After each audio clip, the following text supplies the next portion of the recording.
Okay, so are we deciding this or are we just talking about it again? A teacher finally said it. 55 minutes into your team meeting. You know the meeting, the one squeezed in after dismissal when everyone's already given the day their best hours. And the worst part is nobody had an answer, including you. An hour of your teacher's time, gone. Everyone participated. Everyone had opinions. The talking never stopped. And you're leaving with the exact same open question you walked in with. Plus the quiet dread that next Tuesday's meeting is going to be this meeting again. Same topic, same points, same lap around the same track. Here's what's actually wrong, and it isn't participation. Dialogue and discussion are two different tools. They do different jobs, and most teacher teams only own one of them, so every conversation gets the same treatment whether it fits or not. So in this video, the difference between the two, when to use each, and how to flip a room from one to the other in real time, and the decision move that turns talk into commitment before anyone leaves the room. Section 1, the conflation. The villain today is a piece of missing vocabulary, not a person, a distinction nobody ever taught us. It's been in print since 1990.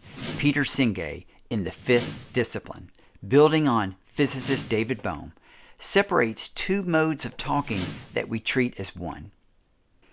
Dialogue, from the Greek dio and logos, meaning moving through a group, and the discussion, same root as percussion and concussion, hitting, breaking things apart to analyze them, batting ideas back and forth to see which one wins.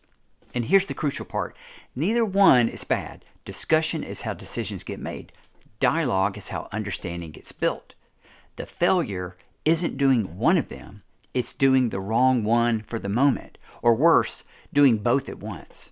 And that's the circular meeting. Half the room is exploring and half the room is winning. And the conversation grinds because it's trying to open and close at the same time. Section 2. Gear 1, dialogue.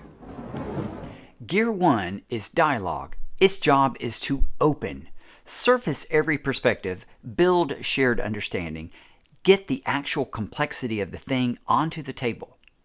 In dialogue, you are not deciding. You're not even evaluating yet. You're thinking together. So Senge lays out Bohm's conditions for it. Participants suspend their assumptions. They don't abandon them.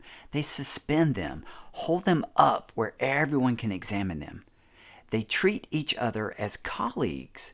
The hierarchy waits in the hallway, and somebody holds the container, a facilitator protecting the mode.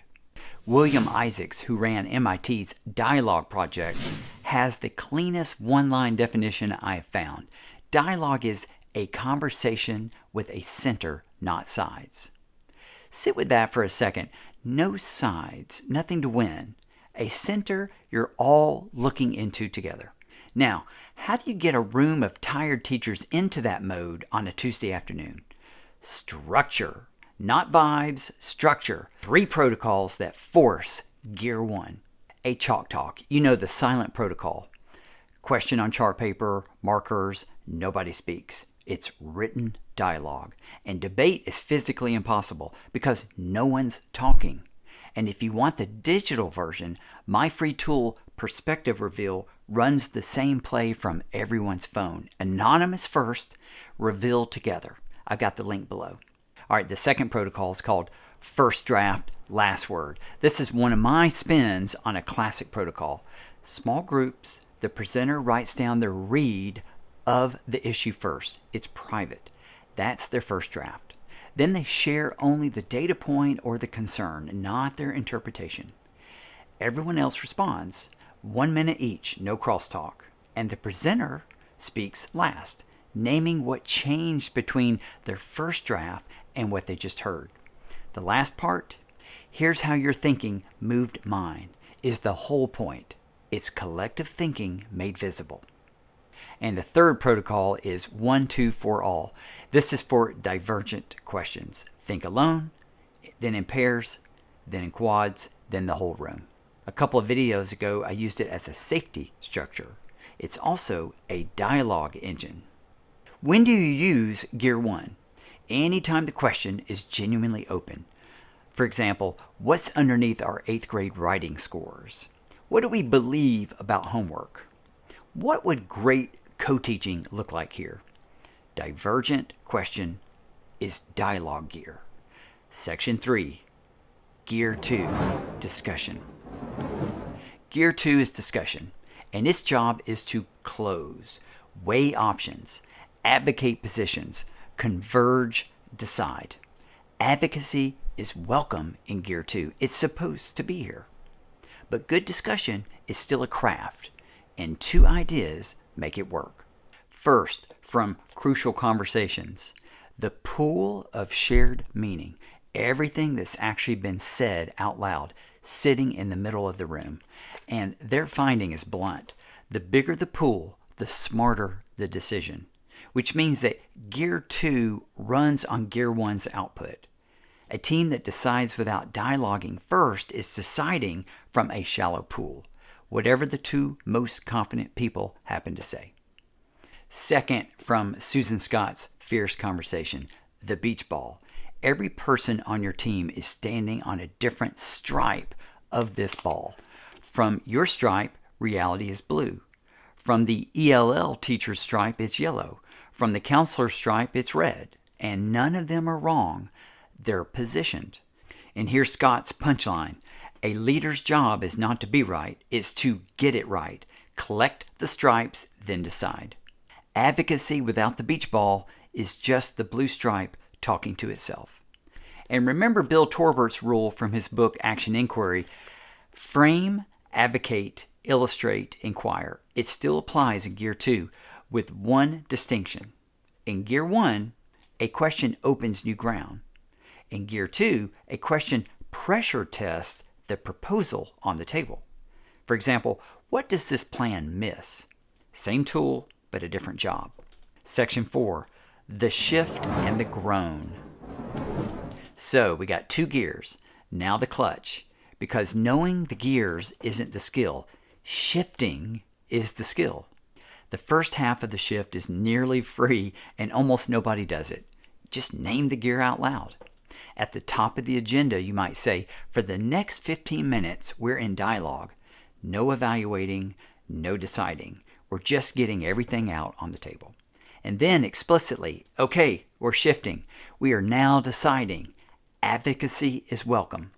2 sentences. They eliminate the collision where one teacher is exploring and another is voting. The second half is much harder, and it's the reason teams circle.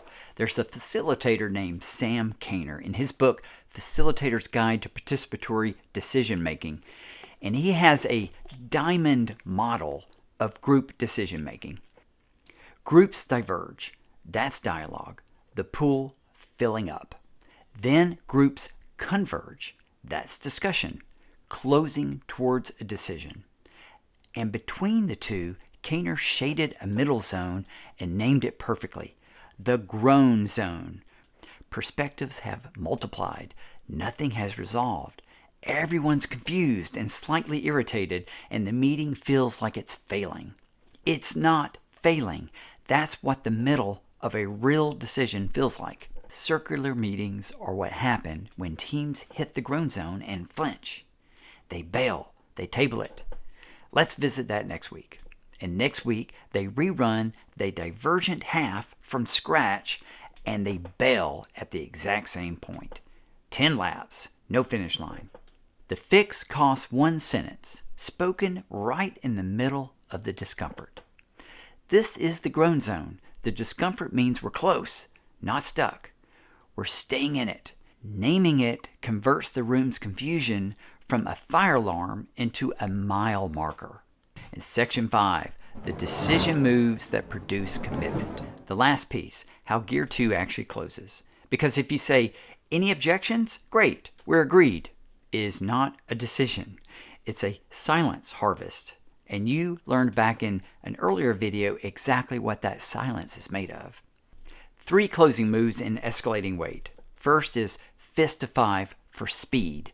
I made a whole video on this and it's linked below, along with my free Think, Pair, Pull protocol card. The TLDR, everyone shows a hand at the same moment. 5 fingers, full support, a fist, a hard no. Simultaneous, so nobody anchors on the department chair's vote. Anything under 3 fingers gets a question. What would move you 1 finger? Okay, gradients of agreement came here again from his book, and thinking about decisions that have a lot of weight. Instead of yes or no, people place themselves on a scale.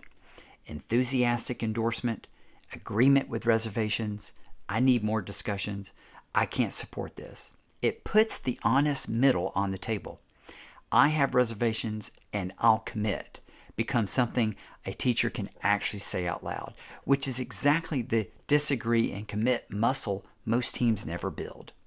And when team consensus is a trap, because sometimes it is, use the consistent standard.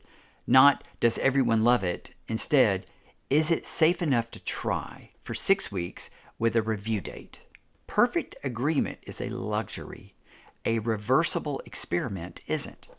Then close the loop before anyone stands up, because clear is kind. Name the decision, name who owns it, and name when you'll check back in on it. 1 sentence out loud in the room. And if you want that tracked where everyone can see it, my free tool, Team Pulse, has a commitment board built for exactly this. Name, action, due date, visible to the whole team. Link below. Your Monday morning application. Before your next team meeting, look at the main agenda item and decide. Is this a dialogue moment or a discussion moment? Design the opening to match. A genuine divergent question if you're gear 1, a clear proposition if you're in gear 2, and say the gear out loud. That 1 sentence of labeling will change the meeting more than any protocol on this list. So in this video series, let's talk about where you are now. Your meetings have safety structures. Resistance gets mined instead of managed. Your team can open, shift, close, and then actually commit. And then Thursday happens. Someone who agreed to the decision, hand up, 4 fingers, right there in the room, quietly doesn't do it. Not in the meeting, after it, in the hallway, or behind the classroom door. That conversation, the one where a teammate breaks the agreement your team built, is a different kind of hard. It's where the whole series has been heading. And phase 3 starts with the next video. Before you go, the free Hard Conversation Starter Kit is linked in the description, along with my free tools from today, Perspective Reveal, Team Pulse, and the Think, Pair, Pull protocol card. Hit subscribe so the next video finds you. And hey, thanks for watching. I'll see you next time.